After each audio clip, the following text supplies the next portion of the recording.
భారత రాజ్యాంగం వర్ధిల్లాలి, వర్ధిల్లాలి భారత రాజ్యాంగం. జోహార్ బిఆర్ అంబేద్కర్,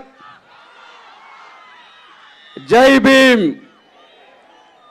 భారత రాజ్యాంగాన్ని పరిరక్షించుకోవాల్సిన బాధ్యత మనందరి మీద ఉంది.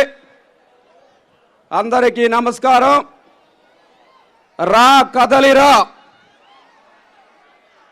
తెలుగుదేశం పార్టీ ప్రతిష్టాత్మకంగా చేపట్టిన ఈ కార్యక్రమానికి ముఖ్య అతిథిగా వచ్చిన మన ప్రీతమ అధినేత మాజీ ముఖ్యమంత్రి వర్యులు మాన్యశ్రీ నారా చంద్రబాబు నాయుడు గారికి శిరస్సు వంచి నమస్కరిస్తూ,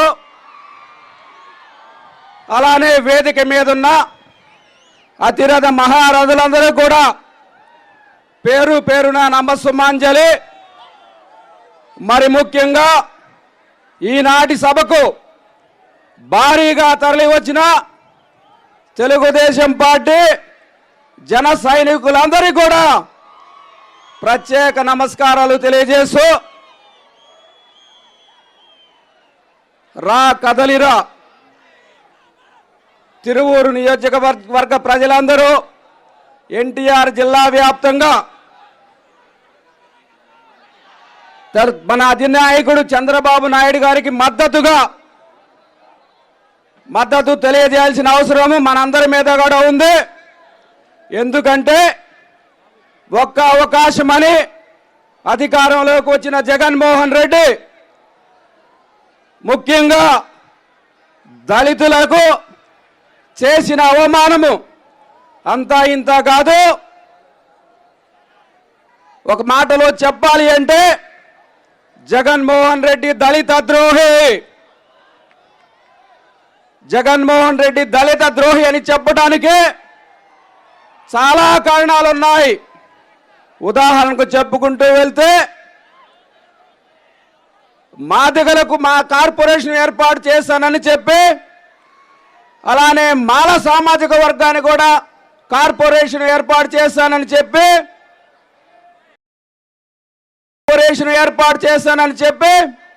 అంతేకాకుండా సప్లా నిధులన్నీ కూడా సక్రమంగా అమలు చేస్తానని హామీ ఇచ్చి వాటన్నిటినీ పూర్తిగా తుంగలో తొక్కి సప్లా నిధులన్నీ కూడా లక్షల కొద్ది కోట్లు సప్లా నిధులన్నీ కూడా ప్రక్కదో పట్టించి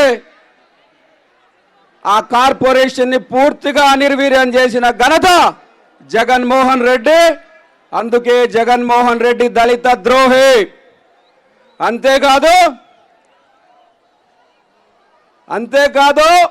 నామినేటెడ్ పదవుల్లో ఎస్సీలకు రిజర్వేషన్ కల్పిస్తా, అంతేకాకుండా నామినేటెడ్ పనుల్లో కూడా ఎస్సీలకు రిజర్వేషన్ కల్పిస్తా అని మాయమాటలు చెప్పి తన సొంత సామాజిక వర్గానికి అన్ని నామినేటెడ్ పోస్టులు కట్టబెట్టిన జగన్మోహన్ రెడ్డి దళిత ద్రోహి.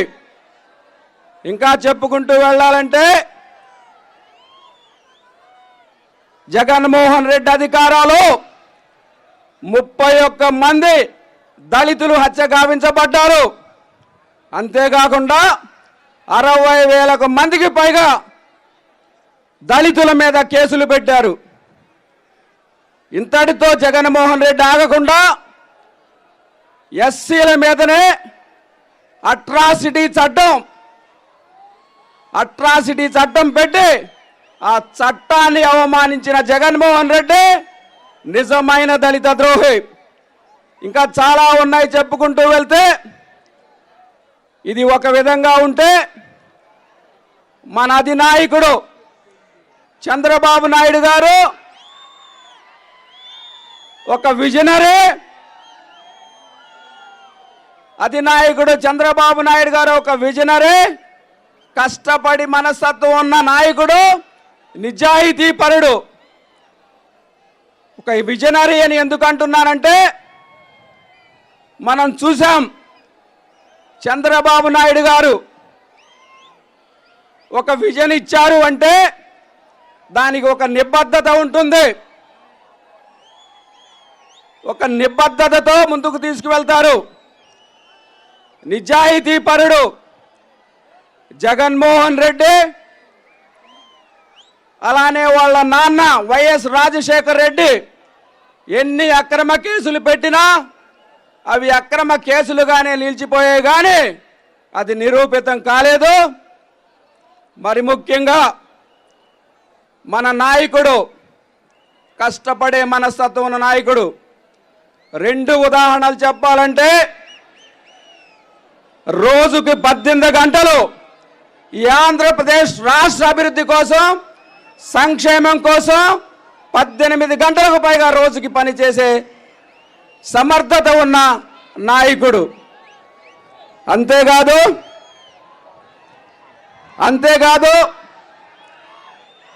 మన నాయకుడు వైజాగ్లో హుద్హుద్ తుఫాను వచ్చినప్పుడు ప్రత్యక్షంగా క్షేత్రస్థాయిలోకి వెళ్ళి 48 గంటల్లో సాధారణ పరిస్థితులు తీసుకొచ్చిన నాయకుడు మన చంద్రబాబు నాయుడు గారు. ఇంకా చాలా ఉన్నాయి చెప్పుకుంటూ వెళ్తే, కానీ సార్ తిరువూరు నియోజకవర్గంలో ప్రధానంగా కొన్ని సమస్యలు ఉన్నాయి, అవి మీ ముందుంచాలనుకుంటున్నాం. ఒకటి పిట్టలవారిగూడెం ఎత్తిపోతల పథకం. తమరు ముఖ్యమంత్రిగా ఉన్నప్పుడు ఆ ప్రాజెక్టుకి 700 కోట్లకు పైగా శాంక్షన్ చేయడం జరిగింది. కానీ అనుకోని కారణాల వల్ల ఆ తర్వాత అధికారంలోకి వచ్చిన జగన్మోహన్ రెడ్డి ప్రభుత్వం ఆ కాంట్రాక్టును కూడా రద్దు చేసి, ఆ కాంట్రాక్టును అవార్డు చేసిన కాంట్రాక్టర్ కూడా పారిపోయే పరిస్థితి వచ్చింది. అలానే ఏకొండూరు మండలంలో కిడ్నీ వ్యాధిగ్రస్తులు చాలామంది ఉన్నారు, వాటికి శాశ్వత పరిష్కారం కావాలి మీ నుంచి కోరుకుంటున్నారు సార్. అలానే ఒక చిన్న ప్రాజెక్టు కూడా హామీ ఇచ్చి కూడా 26 కోట్లు జగన్మోహన్ రెడ్డి అమలు చేయలేకపోయారు. అది గంపలగూడెంలో వినగడప కట్టలేరు మీద వినగడప దగ్గర ఉన్న బ్రిడ్జి సార్, 26 కోట్లు. నిజంగా ఈ ముఖ్యమంత్రి ఎంత అసమర్థుడు! ఇదే ప్రాంగణంలో 26 కోట్లు శాంక్షన్ చేసి 26 కోట్ల హామీ ఇచ్చి వాటిని శాంక్షన్ చేయలేని పరిస్థితిలో ఈ ప్రభుత్వం ఉంది సార్. ఆ బ్రిడ్జిని కూడా మీరు పూర్తి చేయాలనేసి ఆ ప్రాంత ప్రజలందరూ కూడా ఒకే నినాదంతో ఉన్నారు.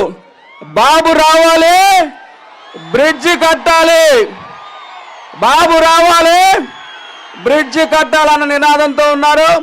చివరిగా సార్, టిట్కో ఇళ్ళు తిరువూరు పట్టణంలో 100 కొద్దిగా టిట్కో ఇళ్ళు 90% పూర్తి గావించబడినాయి. ఈ ప్రభుత్వం దాన్ని పూర్తిగా విస్మరించింది. తిరువూరు పట్టణ దళితులందరూ కూడా, బడుగు బలహీన వర్గాలందరూ కూడా మీరు ఆ 10% ప్రాజెక్టును పూర్తి చేసి వారందరికీ కూడా గృహప్రవేశాలకు అనుమతి ఇవ్వాలని వారందరూ కూడా మీకోసం ఎదురు చూస్తున్నారు సార్. ఇంకా చాలా ఉన్నాయి, సమయం కూడా ఎక్కువైంది కాబట్టి మరి ఒక్కసారి తిరువూరు నియోజకవర్గ ప్రజలకు, ఎన్టీఆర్ జిల్లా వ్యాప్తంగా వచ్చిన మీ అందరూ కూడా ధన్యవాదాలు తెలుపుతూ, ఈ అవకాశం ఇచ్చిన నాకు జిల్లా తెలుగుదేశం పార్టీ వారికి ధన్యవాదాలు తెలుపుతూ, జై హింద్, జై తెలుగుదేశం. మీరందరూ ఎప్పుడా అని ఎదురు చూస్తూ ఉన్నటువంటి మన ప్రియతమ నేత, తెలుగుదేశం పార్టీ జాతీయ అధ్యక్షులు, మన భవిష్యత్తుకి గ్యారంటీ ఇస్తూ ఈ వేదిక మీదకి వచ్చారు. తెలుగుదేశం పార్టీ జాతీయ అధ్యక్షులు శ్రీ నారా చంద్రబాబు నాయుడు గారిని మాట్లాడవలసిందిగా కోరుతా ఉన్నాను.